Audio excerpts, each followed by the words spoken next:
So ठीक आहे, positive done. Positive मी सांगितलं, subject plus have has plus been plus main verb ING and then object. आता त्याचं निगेटिव्ह करायचं. सो तुम्हाला सगळ्यांना माहिती आहे of course, negative question and WH या तिन्ही मध्ये आपल्याला हेल्पिंग वर्ब वापरणं कंपल्सरी आहे. पहिला फर्स्ट पॉईंट हे जे मी तुम्हाला ऑलवेज सांगत आलो, I been telling you since the beginning. ठीक आहे, सिन्स द बिगिनिंग, स्टार्टिंग पासून मी तुम्हाला सांगतोय, I been telling this point.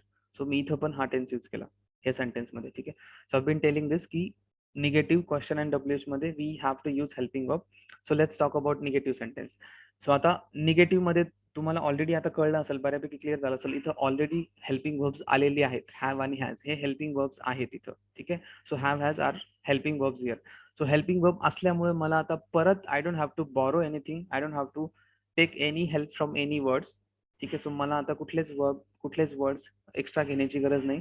So negative करताना मी सिम्पली इथं नॉट लावणार. फक्त सिम्पल प्रेझेंट टेन्सच असा होता की जिथं पॉझिटिव्ह मध्ये हेल्पिंग वर्ब्स नव्हते, त्याच्यामुळे आपण प्रत्येक वेळेस निगेटिव्ह क्वेश्चन डब्ल्यूएच मध्ये हेल्पिंग वर्ब्स घेत होतो. त्याच्यानंतर जो आपण टेन्स सुरू केला, कंटिन्युअस टेन्स म्हणा, परफेक्ट टेन्स म्हणा किंवा प्रेझेंट परफेक्ट कंटिन्युअस म्हणा, इथे सगळीकडे ऑलरेडी पॉझिटिव्ह मध्ये हेल्पिंग वर्ब्स आलेले आहेत. सो आता मला पुन्हा हेल्पिंग वर्बची गरज नाहीये, मी सिम्पली इथं नॉट ऍड करणार. म्हणजे जसं आय हॅव बीन इटिंग होतं, तर I have not been eating. आणि मी तुम्हाला सांगितलं नॉट हा हेल्पिंग वर्बला चिकटून लावायचा. म्हणजे इथं काय होईल, बिन नंतर येईल, नॉट आधी येतो, कारण नॉट हा हेल्पिंग वर्बच्या सोबत येतो. I already told you. ठीक आहे, next to that helping you have to add not next to the helping verb. Helping वर्बच्या बाजूला तुम्हाला नॉट लावा लागतो. म्हणजे you cannot say I have been not eating. कधी कधी मुलं हे पण असं चुकीचं बोलतात, कधी कधी आठवलं नाही तर I have been not eating, हे चुकीचं आहे. ठीक आहे, I have not been, because हे एक तुम्हाला लॉजिक मी सांगितले की तुम्ही बघा कुठलेही निगेटिव्ह सेंटेन्स आतापर्यंत बघा, नॉट जो आलेला आहे ना, नॉट हा हेल्पिंग वर्बच्या बाजूला आलाय. I have not done that, present perfect tense. I have not come to my house, present perfect tense. Not हा हेल्पिंग वर्बला जोडून आलाय. कंटिन्युअस टेन्स मध्ये सुद्धा तसंच आहे, is am are. I am not eating, मी असं नाही म्हटलं I am eating not a mango, I am not eating. So not is always next to the helping verb. So इथं पण सेम केस आहे, have has plus not. I have not been eating. आता याच्यामध्ये I don't think मला खूप जास्त explain करायची गरज आहे, कारण सगळ्यांना माहिती आहे already. I have not been eating since morning. मी सकाळपासून खात नाही. इथं जसं आहे आलंय तिथं फक्त नाही येईल, हे ऑलरेडी मी तुम्हाला सांगितले, बाकी काही फरक नाही. म्हणजे सकाळपासून जात नाही, मी 2 तासापासून काम करत नाही, फक्त नाही येईल आहेच्या ऐवजी. So we have not been looking for 2 minutes. 2 मिनिटापासून आम्ही पाहत नाही, something like that. You have not been doing well, तुला बरं वाटत नाही किंवा तू बऱ्याच वेळापासून आजारी, समथिंग तू चांगला नाहीयेस, असा त्याचा अर्थ होतो. You have not been working since yesterday, तू कालपासून काम करत नाही. He has not been eating since yesterday, तो कालपासून खात नाहीये. She has not been doing this since 1990, ती 1990 पासून हे करत नाही. ठीक आहे, they have not been walking for 2 hours, ते 2 तासापासून चालत नाही. सो आहेच फक्त नाही होईल, बाकी rest everything is same. Just आपण नॉट ऍड केला because this is my negative sentence. So negative sentence you already know, you have to use helping verb, but we already have helping verb here. ठीक आहे, helping verb already आलेला आहे. So you don't have to borrow anything, just simply attach not. ठीक आहे, this is my negative. Let's come to the क्वेश्चनचं मराठी तुम्हाला सांगितले. मराठीमध्ये कसं होईल की as it is positive sentence उचलायचं, त्याच्या शेवटी का लावायचं. म्हणजे मी सकाळपासून काम करत आहे किंवा मी सकाळपासून खात आहे, दिस इज माय पॉझिटिव्ह, त्याच्या शेवटी फक्त का लावा. मी सकाळपासून खात आहे का, it forms yes no question automatically. तो येस नो क्वेश्चन फॉर्म करतो किंवा बनवतो. किंवा मी सकाळपासून क्लिनिंग करत आहे, हा माझा पॉझिटिव्ह, त्याच्या शेवटी का लावा, क्वेश्चन बनतो. दिस इज माय मराठी ट्रिक, हे सगळ्यांना माहिती. ठीक आहे, सो इंग्लिश ट्रिक कशी, again you already no, subject and helping verb swapping, that's it. Subject आणि हेल्पिंग वर्बचं स्वॅपिंग करायचं, दॅट्स इट. सो इथं तुमचं हॅव हॅज आधी येईल, सब्जेक्ट नंतर येईल आणि नंतर बीन येईल. हे लक्षात ठेवा, हे स्ट्रक्चर थोडंसं मोठं होतंय. प्लीज बी केअरफुल विथ दिस. हे स्ट्रक्चर ऑलरेडी पॉझिटिव्ह मध्ये मोठं आहे, कारण त्याच्यामध्ये शब्द मोठे येतं. आता डब्ल्यूएच क्वेश्चन मध्ये तर ते अजूनच मोठं होतं.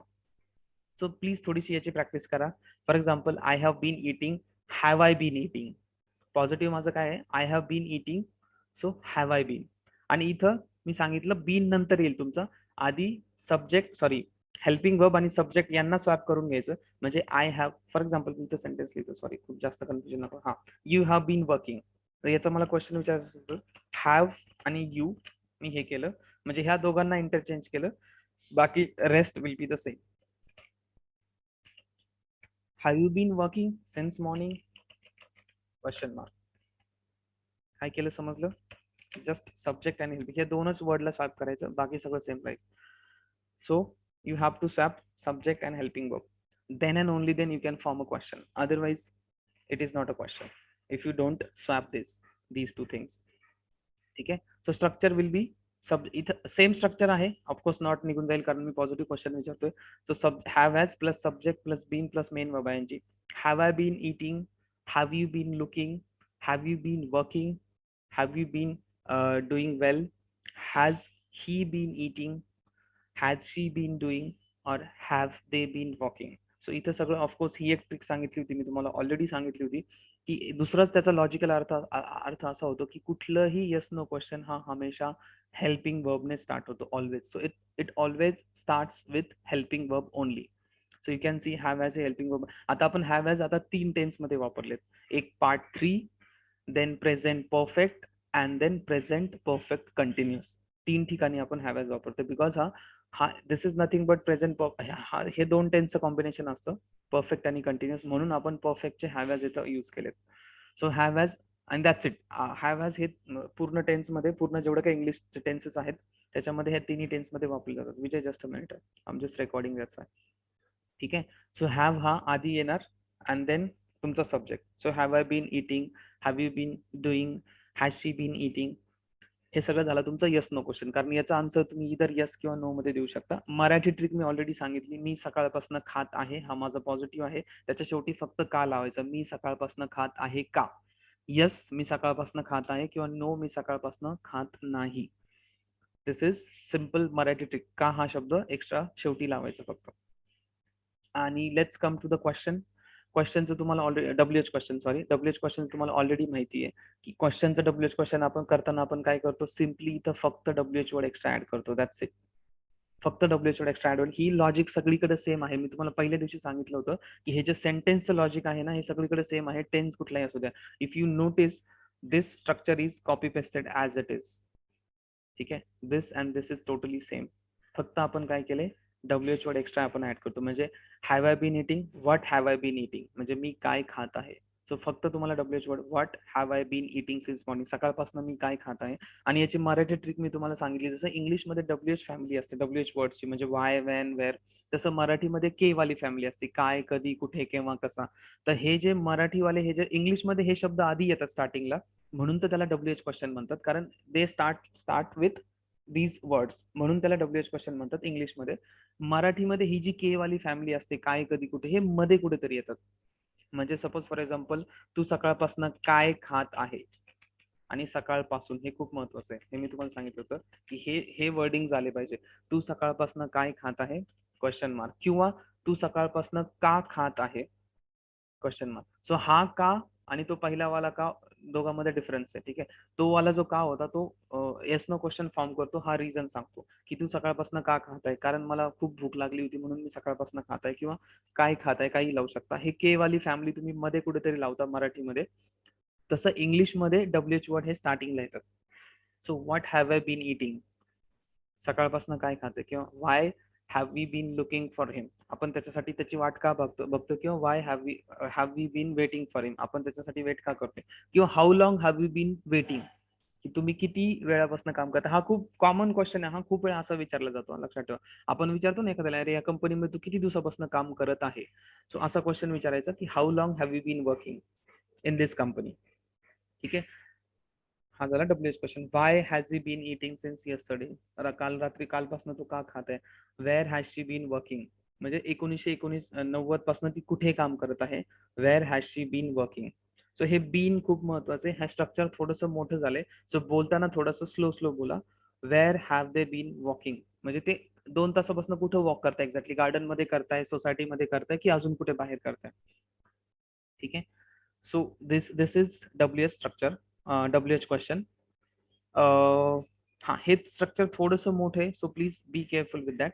ठीक आहे. आणि अजून एक मी तुम्हाला त्या दिवशी ऑलरेडी क्लिअर केलं होतं, मी तुम्हाला पुन्हा एकदा सांगतो की आपण जेव्हा एखाद्या कंपनीबद्दल सांगतो, मी तुम्हाला हे सांगितलं होतं, I work in this company. ठीक आहे, आय एम वर्किंगच्या ऐवजी मी तुम्हाला सांगितलं आय एम वर्किंग यूज नाही करायचं, I am working in this company.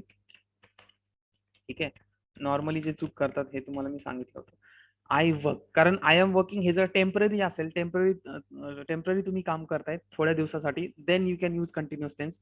But continuous tense अशा वेळी वापरलं जात नाही, because this is a fact. तर तुम्हाला याच्यासाठी तुम्हाला सिम्पल प्रेझेंट टेन्स वापरावा लागतो. I work in this company, की मी ह्या कंपनीत काम करतो इन दिस कंपनी.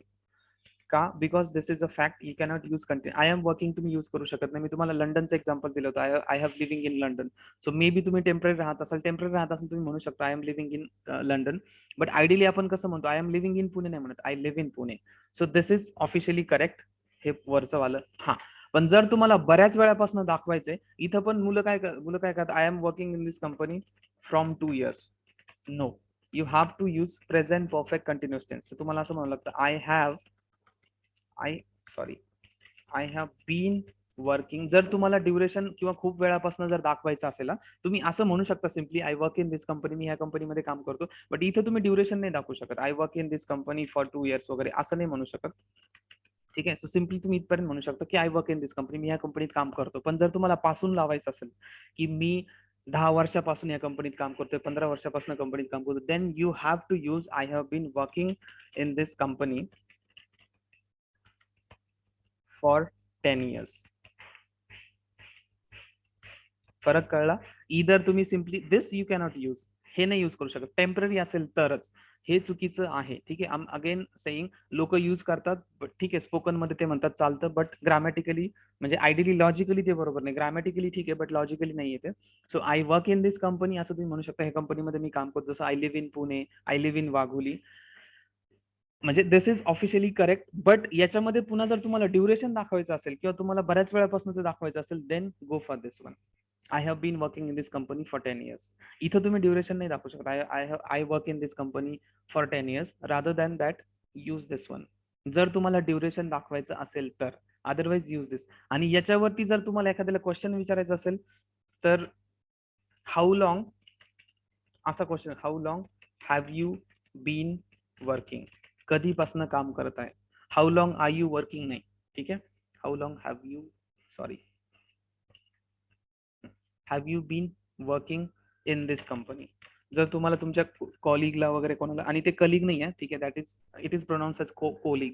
ठीक आहे, त्याला कॉलिग म्हणतात, कलिग म्हणत नाही. कलिग हे चुकीचं प्रोनाऊन्सिएशन आहे. This is Indian pronunciation which is wrong. ठीक आहे, कॉलिग म्हणतात, colleague, it's not colleague.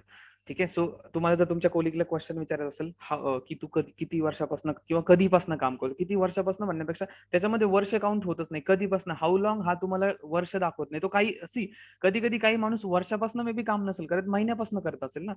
So म्हणून मी इथं इयर वगैरे काही वापरले. Simply how long. How long मध्ये तुम्ही वर्ष पण टाकू शकता, महिने पण टाकू शकता, दिवस पण टाकू शकता. म्हणजे जर मी तुम्हाला विचारतोय, how long have you been working, तो म्हणू शकतो, I been working in this company for 15 days, किंवा I been working in this company for 10 years, I been working in this company for 10 months. So म्हणून मी इथे years वगैरे लावलं नाही, हाऊ मेनी इयर्स वगैरे असं लावलंय. कारण हाऊ मेनी इयर्स म्हणजे तिथं फक्त इयर्स दिसतं. तुम्ही म्हणू शकता की तू किती वर्षापासून काम करतोय, you can say for how many years have you been working. But may be आता मला माहित नाही की तो वर्षापासून काम करतोय, की महिन्यापासून काम करतोय, की दिवसापासून. So it's simple, how long हा जनरल टर्म आहे. हाऊ लॉंग मध्ये तुम्ही इयर्स पण टाकू शकता, मंथ्स पण टाकू शकता, डेज पण टाकू शकता. So rather than saying for how many years have you been working असं म्हणण्यापेक्षा, you can simply say how long. कारण हाऊ मेनी इयर्स म्हणजे याचा अर्थ, आता मे बी सपोज तुम्ही जर विचारलं की for how many years have been working, for how many years have you been working, पण तो जर मे बी फक्त महिन्यापासून काम करत असेल तर, सो ते जनरलाइज नाही होत ना. तो म्हणला, अरे नाही, वर्ष नाही, मी तर फक्त 10 महिन्यापासूनच काम करतो. So rather than how many years असं म्हणण्यापेक्षा, you can simply say how long. आणि मी तुम्हाला सांगितलं, आजकाल मॉडर्न इंग्लिशमध्ये हा खूप वापरतात, how long. So how long have you been working in this company. So this is your proper question and this is your proper answer. हे आन्सर चुकीचं आहे. I am working in this company for 2 years, for 3 years. म्हणजे logically किंवा grammatically, I mean, I would not recommend this answer. Question विचारायचं असेल तर असं विचारा, how long have you been working in this company, I have been working in this company for whatever years. ठीक आहे, so असे काही काही क्वेश्चन असे पण, आता कधी कधी काय होतं, फॉरेनर्स आपल्या इंडियामध्ये येतात, राहतात, त्यांना सुद्धा तुम्ही असं विचारू शकता, how long have you been living in this, how long have you been living in Pune. म्हणजे हा मला ऍक्च्युली ही अशी खूप सवय होती, म्हणजे याची माझी खूप प्रॅक्टिस झाली होती. मी असं विचारायचो लोकांना, how long have you been living here म्हणा, की लिव्हिंग इन पुणे म्हणा, काही म्हणा, how long have you been living here. ठीक आहे. का? कारण तो माणूस टेम्पररी पर्पज साठी आलाय, पण तिथं तुम्हाला ड्युरेशन दाखवायचं होतं की कधीपासून तू पुण्यात राहतो. किंवा फॉरेनरलाच विचारतो असं काही नाही, तुम्ही कोणालाही विचारू शकता. म्हणजे जो खूप वर्षापासून पुण्यात राहतो त्याला सुद्धा तुम्ही विचारू शकता की कधीपासून तू पुण्यात राहतो. So how long have you been working, have you been living in Pune. Clear? So this is your WH question. सो हे थोडंसं लक्षात ठेवा. Present perfect continuous WH question, normal question WH question. Structure सगळ्या टेन्सचं बेस लॉजिक सेम आहे, फक्त structure बदललंय.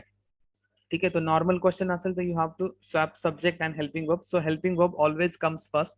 हेल्पिंग वर्ब हा ऑलवेज आधी येतो. Simple present tense fact. So helping verb always comes first. ठीक आहे. And then your subject comes. Subject नंतर येतो. हा झाला माझा normal question. And then WH question मध्ये this structure is same copy pasted as it is. फक्त you have to use WH word extra. So have you been eating, so होईल what have you been eating. आणि been हा लक्षात ठेवा, दिस is compulsory. ठीक आहे. Bin असलं पाहिजे. आणि याचं जर तुम्हाला मराठी करायचं असेल तर ते हे वर्ड्स तर सगळे सेम येणार, की पासून म्हणजे तू कधीपासून काम करत आहे, तू कधीपासून शिकवत आहे, किंवा तू कधीपासून पुण्यामध्ये राहत आहे, त प्लस आहे, किंवा तू किती वर्षापासून किंवा तू किती तासापासून घर क्लीन करत आहे. So Marathi trick is always same. मग तो पॉझिटिव्ह असू द्या, निगेटिव्ह असू द्या, क्वेश्चन किंवा WH, सेम ट्रिक आहे, फक्त थोडंसं शब्द बदलतायत. पॉझिटिव्हची जी ट्रिक आहे तीच निगेटिव्हला तिथं नाही येईल. फक्त की मी सकाळपासून काम करत नाही, क्वेश्चनला आहेच्या शेवटी का लावायचं. फक्त मी सकाळपासून क्लिनिंग करत आहे, त्याच्या शेवटी का लावा. मी सकाळपासून क्लिनिंग करत आहे का, हा तुमचा झाला normal question. You have to answer that either in yes or no. And then when it comes to WH question, WH question मध्ये तुम्हाला same structure as it is copy pasted आहे, फक्त WH वर्ड एक्स्ट्रा ऍड करायचं आहे. मराठीमध्ये के वाली family असते, इंग्लिशमध्ये जशी WH फॅमिली असते तशी. सो मग तुम्ही तू कधीपासून काम करत आहे, ट्रिक इज ऑलवेज सेम. तू कधीपासून काम करत आहे, तू का काम करत आहे, किंवा तू कुणासाठी काम करत आहे सकाळपासून, आय मीन टू से. ठीक आहे. किंवा तू सकाळपासून का काम करत आहे, किंवा सकाळपासून तू कोणतं काम करत आहे. So that is my WH question. Clear?